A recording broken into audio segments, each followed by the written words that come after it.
Hola a quienes están viendo este video. En la clase de hoy de filosofía, de nuestro recorrido por la historia de la filosofía, analizaremos filosofía en la modernidad, ¿sí?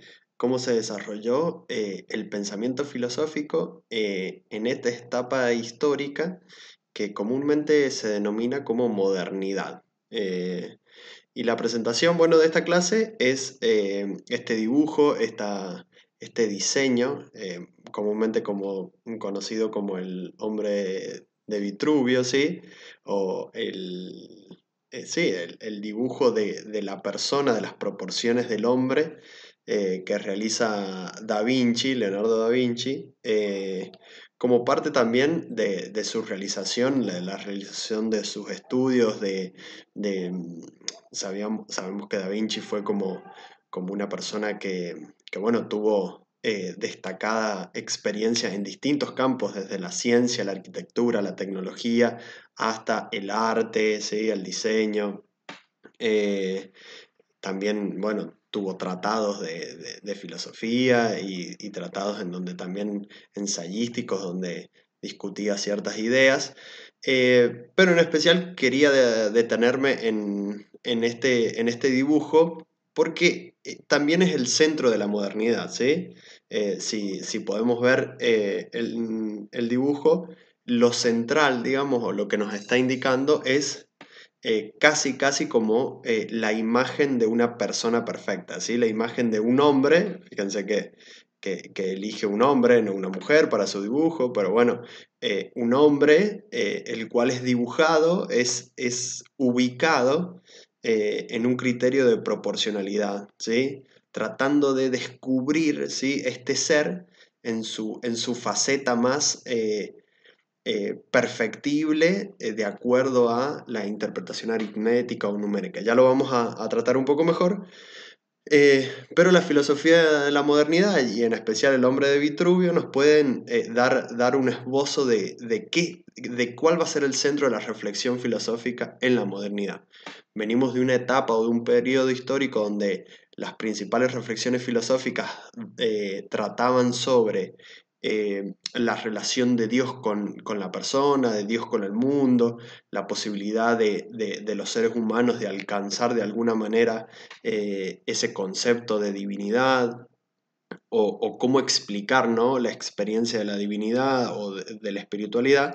Bueno, ahora en un giro que hace la filosofía, de acuerdo a sus temáticas, a hechos históricos puntuales que vamos a describir, su centralidad pasa de esta relación con lo divino a la propia humanidad, ¿sí? Eh, pero antes de hablar seriamente de los conceptos, de las principales reflexiones, vamos ubicándonos un poco en el tiempo, ¿sí? En la temporalidad y cómo la filosofía también interpreta el espacio histórico, ¿sí? Y geográfico de la modernidad. Primero recordarles que estamos viendo filosofía, pensamiento occidental, ¿sí?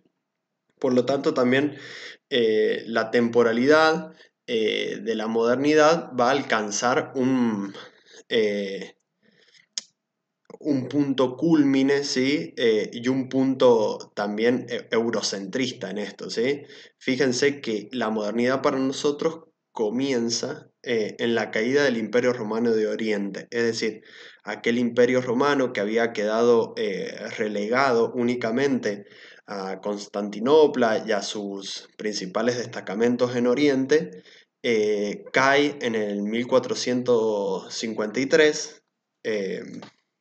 Y ese es nuestro momento histórico para determinar el comienzo de la edad moderna, ¿sí? Acá abajo podemos tener como la delimitación histórica, ¿sí? De la edad moderna. Eh, sin embargo, en la parte superior nosotros tenemos como la delimitación filosófica, ¿sí? En la parte inferior, donde dice modernidad, ¿sí? Que inicia desde el 1453 hasta el 1789, ¿sí? Que va a culminar con la Revolución Francesa, todo este periodo histórico, ¿sí? la filosofía comprende otros momentos también históricos o otras delimitaciones o segmentaciones, ¿sí?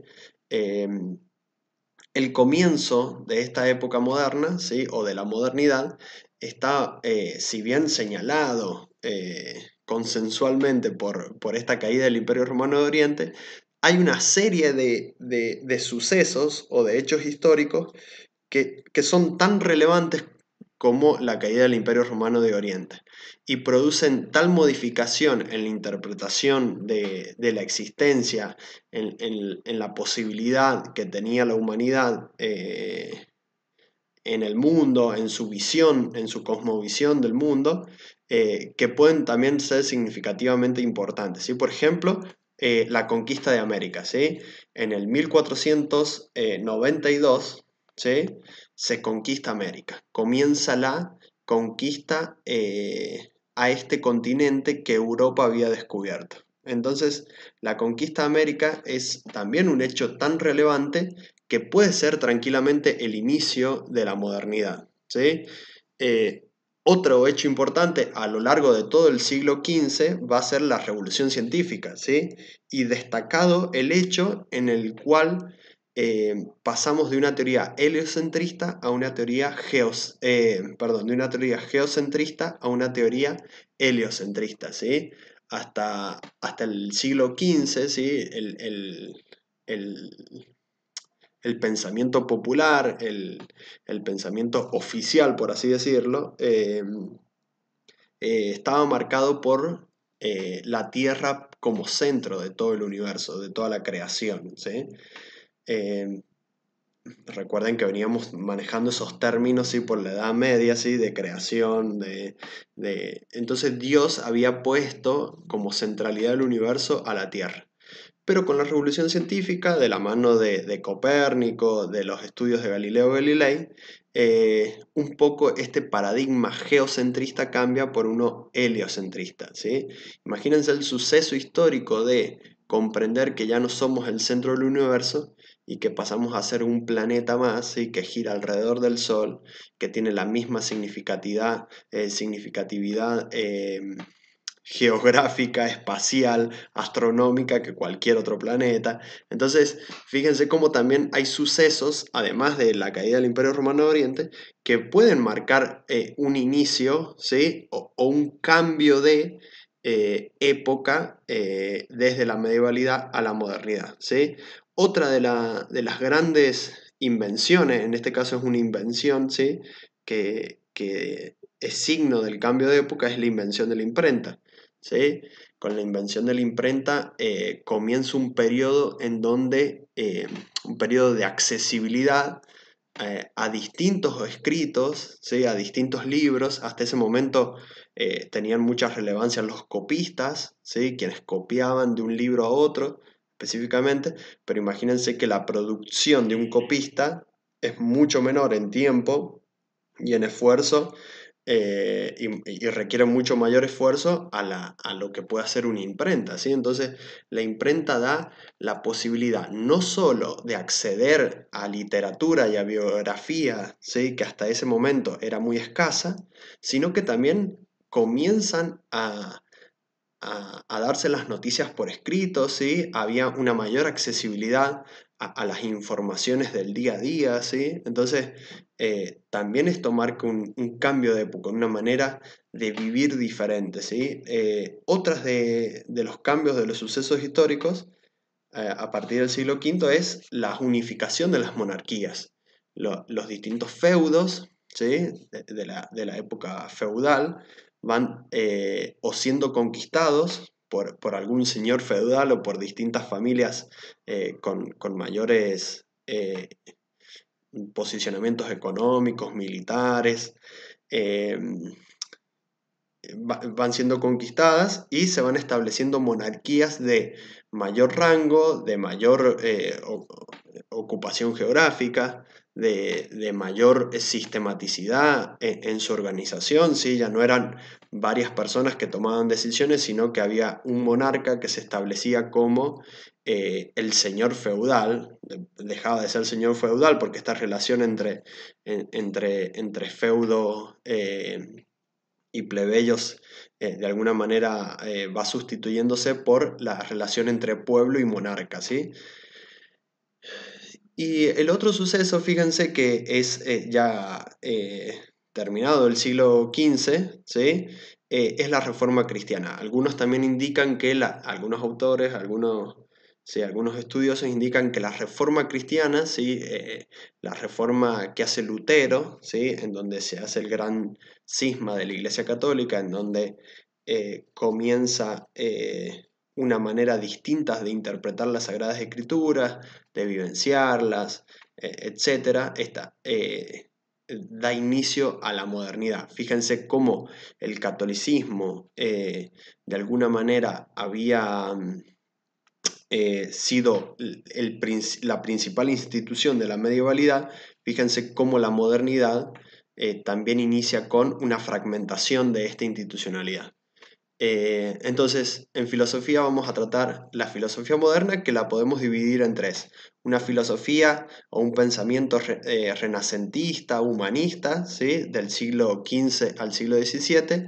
Después iniciaremos o estableceremos los principales pensamientos del iluminismo, ¿sí? que, que empiezan en el siglo XVII hasta el siglo XVIII, ¿sí? Hay varios autores que vamos a tratar, en especial dos líneas, el empirismo y el racionalismo, y posterior y como último periodo de esta edad moderna que de alguna manera recoge, ¿no? Las distintas consecuencias de estos hechos históricos y los transforma en pensamiento, los repiensa y marca líneas de pensamientos para el futuro, es la modernidad tardía que se extiende desde el siglo XVIII hasta el siglo XIX. Fíjense que la Revolución Francesa nosotros diríamos que termina en el siglo XVIII. Acá está un poco corrido, ¿sí? Este número de 1789. La Revolución Francesa está al terminar, ¿sí? El siglo XVIII. Sin embargo, la filosofía o el pensamiento moderno también se extiende, ¿sí? Hasta el siglo XIX, ¿sí? Porque a mediados del siglo XIX hay una serie de pensadores que justamente van a marcar como el culmine, ¿sí? O el inicio, podríamos decir, o el inicio de la contemporaneidad, la próxima época de pensamiento filosófico que vamos también a delinear.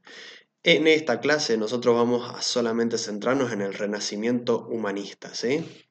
¿Y qué es el renacimiento humanista? Bueno, renacimiento humanista o el humanismo renacentista, digamos, eh, se desarrolla entre el 1400 y el 1600, ¿sí? Esto siglo XV y siglo XVII que dijimos. ¿Qué es el humanismo renacentista? Bueno, lo primero nos tenemos que preguntar es si es renacimiento o si es humanismo, ¿sí? En primer lugar, le llamamos renacimiento porque justamente este periodo, ¿sí? Va a ser un periodo en donde renacen, ¿sí? Los escritos de la antigüedad, ¿sí? No solo los escritos, ¿sí? Sino que también las ideas de la antigüedad, las ideas de proporcionalidad, las ideas de realismo, las ideas de la cultura griega, las principales propuestas de la cultura helénica vuelven a renacer, tienen como una especie de nuevo nacimiento, ¿sí? Nueva interpretación en esta época, ¿sí? Esa cultura que había quedado de alguna manera relegada, de alguna manera tapada, ¿sí? Durante la medievalidad, ¿sí? Ahora vuelve a renacer, ¿sí? Vuelve a renacer este espíritu griego, ¿sí? O esta manera de entender, o esta cosmovisión griega de proporcionalidad, ¿sí? Y fíjense que el humanismo tiene que ver no solamente con la cultura griega, sino que apunta más a que tienen mucha expansión de alguna manera las ciencias humanas, ¿sí? Estas ciencias, el estudio de las humanidades, por así decirlo, el estudio de la condición humana, humanística, ¿sí? El humanismo tiene que ver con esa... hay algunas discusiones sobre los términos, sobre de dónde proviene, sobre qué significa específicamente, pero nosotros vamos a acordar que el humanismo tiene que ver con esto, con el vuelco del estudio, ya no a la teología, ya no a esa manera de mirar el mundo desde un lugar religioso, sino a reconsiderar aquellas actividades que son propias de lo humano, ¿sí? Y aquellos estudios que estudian lo humano, ¿sí? Entonces acá vamos a volver a recuperar la filosofía, la antropología, las ciencias que estudian la literatura, el arte. Después, el humanismo renacentista está caracterizado por disciplinas, ¿sí? Con disciplinas técnicas y disciplinas de estudio, ¿sí? Hay como una especie acá de división en donde eh, hay disciplinas específicas que se dedican a profundizar una técnica, por ejemplo, el óleo sobre tela, ¿sí? Que fue muy expandido, o la técnica de hacer esculturas o de pintar en murales o en paredes. Entonces, hay disciplinas técnicas, ¿sí? O la creación de objetos, ¿sí? El diseño y la sofisticación de distintos objetos tecnológicos, y a la vez pensemos en el telescopio, ¿sí? De Galileo Galilei, ¿sí? Una disciplina técnica combinada al mismo tiempo con el estudio de la matemática, con el estudio de las artes, con el estudio de la poesía, con el estudio de la filosofía, con el estudio de las ideas. Entonces hay una manera de dividir las disciplinas, pero al mismo tiempo intentar combinarlas, ¿sí? Si pensamos otra vez en el ejemplo de Galileo, combinó una técnica óptica, ¿sí? Una técnica de lentes ópticos para aumentar, ¿sí? El alcance de la vista, y al mismo tiempo estudió las proporciones matemáticas. Entonces, fíjense cómo combinando técnica y estudio, ¿sí? Se daban o se generaban nuevos avances científicos en este caso. Como les dije al principio, la principal línea es el antropocentrismo, ¿sí? El antropocentrismo, que va a ser justamente, antropo viene de hombre, ¿sí? Significa hombre en griego, y centrismo, bueno, justamente porque el centro de todas las reflexiones va a ser la persona humana. ¿Qué puede hacer esta persona? ¿Cómo conoce esta persona? ¿Cuáles son las moralidades de esta persona? ¿Cómo se puede organizar esta persona? El centro de todas las reflexiones filosóficas o de toda la filosofía va a ser la persona humana, ¿sí? Se despega de la reflexión religiosa o teológica para poner en el centro a la humanidad, ¿sí?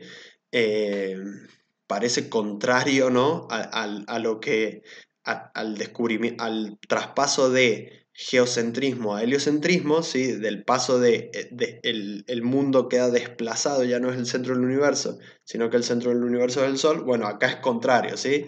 En el mismo momento que se produce ese movimiento, en la filosofía se produce el movimiento de la centralidad de la persona, de lo humano. Y el realismo como principal punto o de discusión o de aceptación, ¿sí? Vamos a ver que los distintos filósofos también van adoptando frente al realismo distintas posturas, o en contra o a favor. Le discuto al realismo, el realismo me permite pensar tales cosas. El realismo, fíjense que también está expresado en el arte, ¿no? El arte, la idea realista no es solamente en la filosofía, sino en el arte. Fíjense cómo estas dos obras, El nacimiento de Venus y La escuela de Atenas, eh, dos obras que tienen una temática griega por el Renacimiento, ¿sí?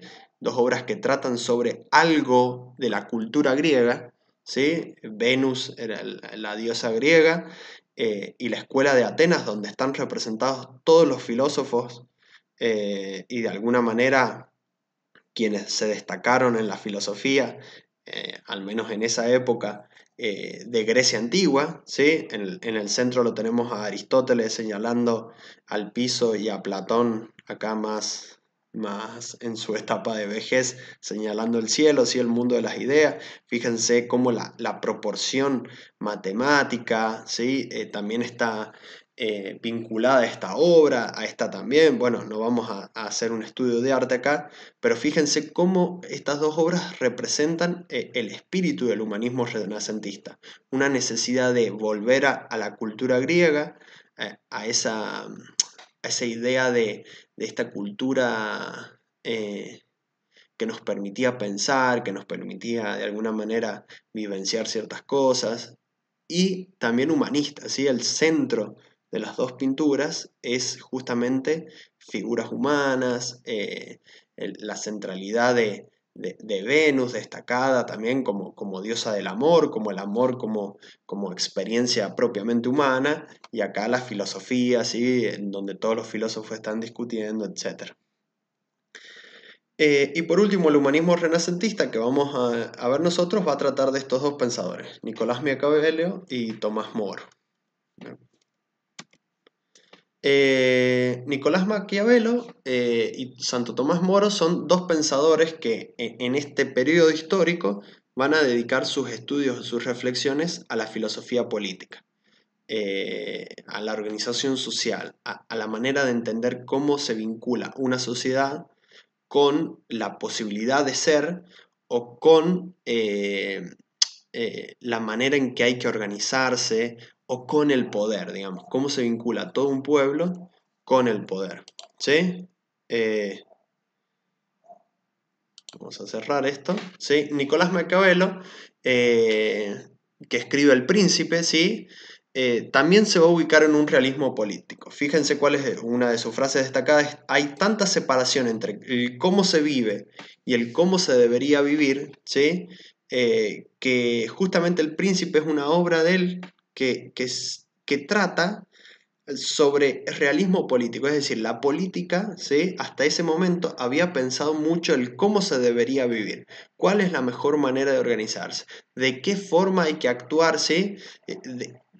Marcando siempre un deber ser. En cambio, el realismo político que presenta Maquiavelo va en otro sentido, es la manera en que un político debe actuar o la manera en que un político actúa en pos de mantener, ¿sí?, su legitimidad.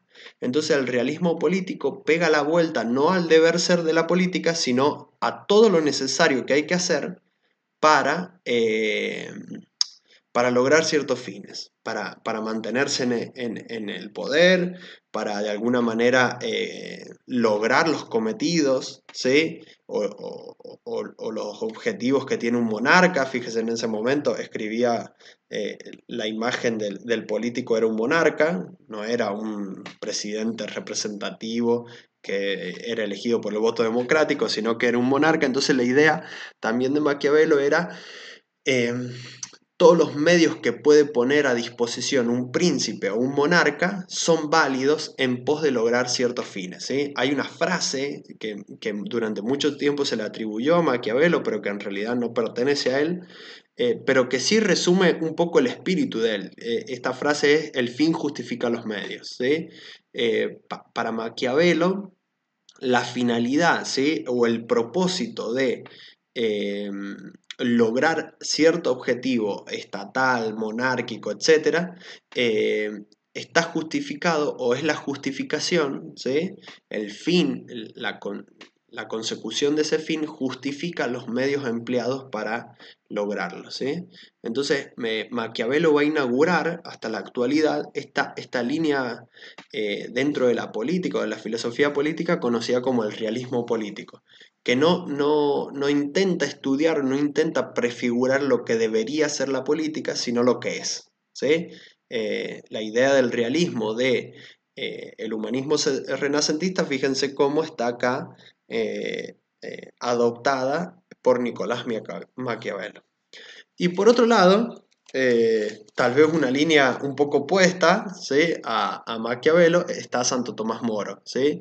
Su principal libro, su discusión destacada es la utopía, y en la utopía Tomás Moro se inventa una ciudad, crea una ciudad ficticia,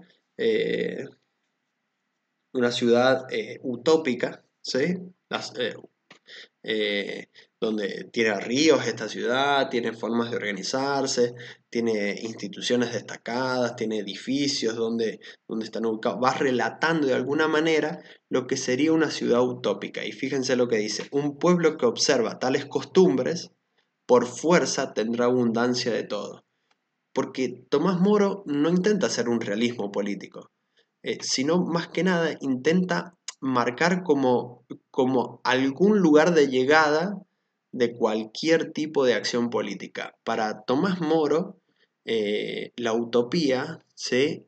Justamente, no sé, la utopía es una palabra que surge un poco de sus reflexiones, y utopía tiene que ver con un sin lugar. De hecho, la palabra utopos, ¿sí? Es ningún lugar, significa. Como también la imposibilidad de llegar a un lugar donde haya abundancia de todo, ¿sí? Pero Tomás Moro marca con este libro como criterios normativos, quiere normalizar, quiere de alguna manera determinar cómo debería ser, ¿sí? Una ciudad, ¿sí? Que es perfecta de alguna manera, ¿sí? Entonces Tomás Moro, esta ciudad perfecta que es ningún lugar, fíjense en su nombre a propósito, casi como de alguna manera marcando cierta ironía, ¿sí? Pero sin embargo Tomás Moro insiste en que esta ciudad es posible de alguna manera, o más que posible debería ser ese deber ser, ese lugar al donde hay que llegar. Eh, Nicolás Maquiavelo entonces y Santo Tomás Moro son nuestros pensadores dentro de la filosofía política, ¿sí? Esta rama de la filosofía que estudia la relación entre las personas con el poder y con la organización social. Bueno, dentro de la filosofía política, en el periodo del humanismo renacentista, van a justamente destacar las primeras reflexiones filosóficas que tiene la humanidad en la época moderna. Bueno, hasta pronto.